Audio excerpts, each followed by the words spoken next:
এখন কলকাতাতে কিন্তু অনেকটাই গরম, রাতে দিনে কিন্তু ফ্যান চালাতে হচ্ছে, মানে কলকাতায় আগে গরমটা পড়ে গিয়েছে। তো যাই হোক, সকালবেলা আমি স্নান করে পুজো করতে এসেছিলাম।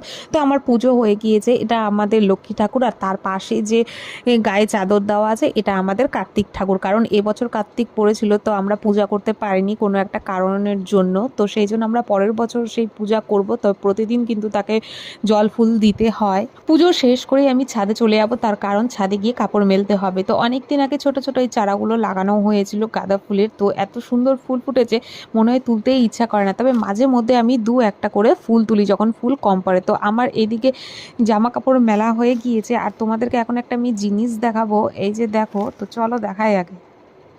অনেক দিন বাড়িতে ছিলাম না, তো এসে দেখি ছাদের মধ্যে কি কি। এই দেখো, ছাদের মধ্যে রাখা আছে হচ্ছে নারকেল গাছের পাতা। দেখো, ঢিপ হয়ে আছে। তার কারণ শাশুড়ি আবার মাঝে মধ্যে উনানে রান্না করে, সেই জন্য সেটা দিয়ে রান্না করবে দেখে ছাদে রেখে দিয়েছে।